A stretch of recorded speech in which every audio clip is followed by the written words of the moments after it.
Story के start में हमें एक लड़की दिखाई देती है जो जो स्कूल बनाने वालों को खरी खोटी सुना रही होती है। ये हमारी मेन कैरेक्टर वेनेसडे है जो अपने लॉकर के पास जा रही होती है। जैसे ही वो लॉकर खोलती है उसको दिखाई देता है उसका भाई जो लॉकर में बंद है और उसको देख के उसका भाई काफी हैरान हो जाता है और उसके भाई को स्कूल के कुछ लड़कों ने लॉकर में बंद कर दिया था क्योंकि पूरा स्कूल वेनेसडे की अजीब हरकतों से परेशान था। वहीं अब वेनेसडे जैसे ही अपने भाई के हाथों की रस्सी खोलती है तो यहाँ हमें पता चलता है कि वेनेसडे के पास कोई ऐसी ताकत है जिससे वो भविष्य में देख सकती है या जो जिस व्यक्ति को वो टच कर रही है उसके साथ क्या हुआ है उसका पास्ट देख सकती है। भाई लोग कैसा हो कि ये पावर हमें मिल जाए, वाकई में ही हम तो दुनिया के तोते उड़ा देंगे। और वहीं वेनेसडे को पता चलता है कि उसके भाई को एक सप्ताह से कुछ लड़के परेशान कर रहे हैं और इससे बदला लेने के लिए हमारी वेनेसडे जिस हद से पार हो जाती है ना उसकी आप सिर्फ कल्पना कर सकते हैं। वो उन लड़कों के स्विमिंग पूल में जहाँ पर वो स्विमिंग प्रैक्टिस कर रहे होते हैं वहां पे पिराना मछली छोड़ देती है और एक लड़के के तो अंडकोश भी खा जाती है पिराना,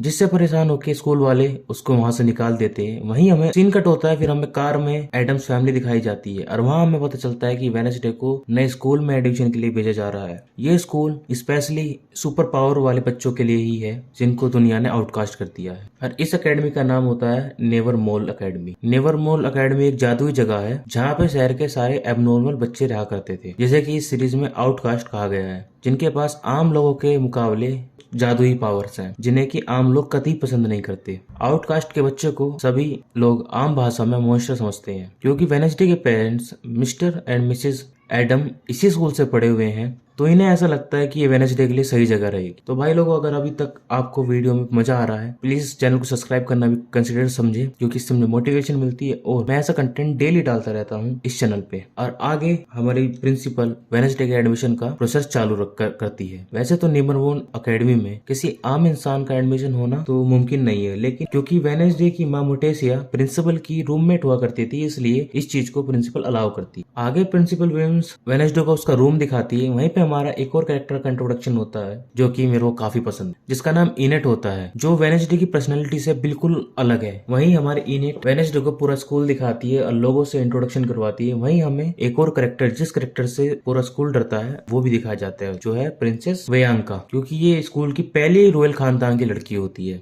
जो कि स्कूल के फेमस आर्टिस्ट जेवियर को डेट कर रही थी, लेकिन अब उनका ब्रेकअप हो चुका है, पता नहीं क्यों। जो हमारी इनेट होती है ये बहुत बड़ी खबरी होती है और यहीं पे इनेट अपनी क्रश एजेक्स से भी इसे यहीं पे मिलवाती है, जहां वेनेसडे पूरी कॉरिडोर घूमने के बाद अपनी फैमिली को गुड बाय बोलने जाती है। जहां हमें ये पता चलता है कि हमारे वेनेसडे की अपने परिवार वालों से घंटा नहीं, खासकर उसकी माँ से, क्योंकि उसको अपनी माँ बिल्कुल पसंद नहीं। एडम्स फैमिली की कन्वर्सेशन से हमें मालूम पड़ता है कि वेनेसडे एक सेल्फलेस लड़की है जो अपने आप के अलावा किसी और से प्यार नहीं करती, बड़ी लोनली है रे। बाद में मोटेसिया उसकी माँ उसे एक लॉकेट एक याद के तौर पे अपनी बेटी को दे देती है। जब वो वहां से जा रहे होते हैं तो गाड़ी से गिरता है एक हाथ। ये एडम फैमिली का पालतू कुत्ता है, हाँ कुत्ता है, आम लोग इसको कटा हुआ हाथ कहेंगे लेकिन हम इसे कुत्ता ही कहेंगे क्योंकि उनका पेट होता है, जिसका नाम थिंग्स। उसे वेनेसडे पे नजर रखने के लिए यहाँ पर छोड़ा जाता है ताकि इन्हें पल पल वेनेसडे की खबर मिलती रहे। वहीं सीन कट होता है दोस्त और हमें दिखाया जाता है कि दो पुलिस ऑफिसर एक मर्डर की पड़ताल कर रहे होते, जिसके कटे बॉडी पार्ट्स को देखकर इन्हें ऐसा लग रहा था जैसे इसे किसी जंगली भेड़िया ने खाया हो और हमारे शेरिफ को ऐसा सकता ये किसी नेवर मोर के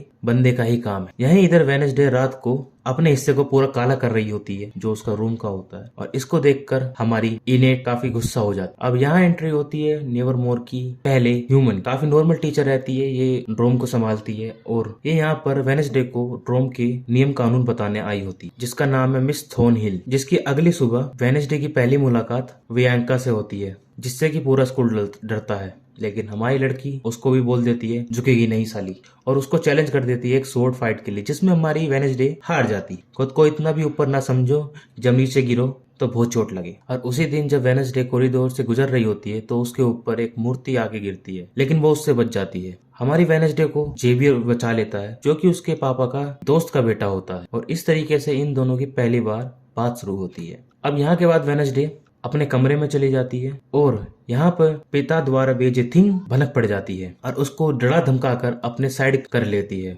जिससे जो हमारा थिंग उनका पालतू कुत्ता होता है अब वो हमारे वेनेसडे का कुत्ता बन चुका हो। वहीं अगली सुबह होते ही वेनेसडे हर जगह की तरह उस स्कूल से भागने की कोशिश करती है क्योंकि इस स्कूल नाम के सब से उतनी ही नफरत है जितना की हमें होती है। जहाँ अपने प्रिंसिपल विम्स की नजरों से ये गायब भी हो जाती है और तभी एक कैफे में वेनेसडे मिलती है हमारे टाइलर बाबू से, जो कि हमारे शेरिफ का बेटा होता है।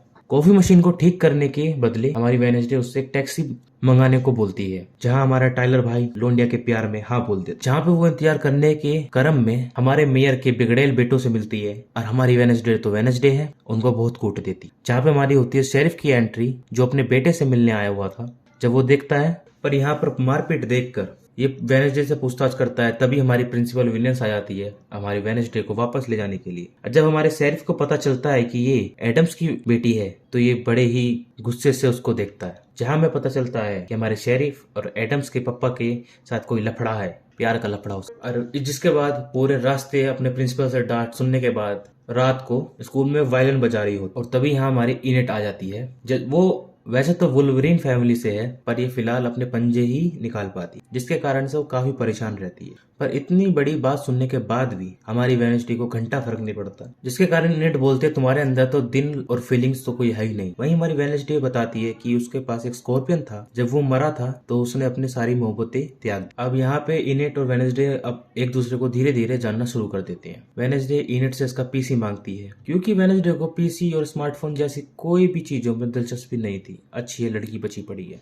पर क्योंकि इसे यहाँ से भागना था, ये उस कैफे वाले लड़के टाइलर से थीम्स के जरिए कांटेक्ट करती है, बात करके आगे का प्लान बनाने के लिए, जो कि कैफे में अधूरी रह गई थी। जहां वेडनेसडे टाइलर से बात कर कल रात लगने वाला एक फेयर से भागने का प्लान बनाती है, क्योंकि उस वक्त सभी का ध्यान मेले पे होगा। अब अगली रात होते ही जब सब तो हमारी वेडनेसडे प्रिंसिपल को चकमा देकर टाइलर के पास चली जाती। तो यहाँ पहले तो टाइलर वेडनेसडे को अपने पापा के यहाँ से एक फाइल चोरी करके वेडनेसडे को दे देता है। वेडनेसडे के पापा के बारे में लिखा होता है। तभी यहाँ अचानक से वेडनेसडे की टक्कर यहीं की एक लड़की रोबिन से हो जाती है, और उसको ये मालूम पड़ता है कि इसकी जान खतरे में है, तो वो उसको बचाने के लिए उसके पीछे चली जाती है। लेकिन हमारा रोबिन सख्त लोंडा बोलता है तुम यहाँ से चली जाओ। तो उल्टा रोबिन वेडनेसडे को पेड़ पे लटका देता है और एक किताब का पन्ना इसे दिखाता है, जिसमें वो बताता है, जिसमें कि वेडनेसडे की जैसी एक लड़की खड़ी होती है, वहाँ एक मोस्टर आ जाता है और रोबिन के भी वैसी हालत करता है जैसी उस जंगल में, जैसी हमने वो जंगल में बॉडी पड़ी देखी थी। और हाँ, पिछले दिन कॉरिडोर में और किसी ने नहीं, हमारे रोबिन भैया ने ही वेडनेसडे पे जानलेवा हमला किया था। यहाँ पे होती है हमारी स्टोरी एंड। अगर स्टोरी पसंद आई हो तो भाई एक लाइक शेयर सब्सक्राइब करके जरूर चले जाना।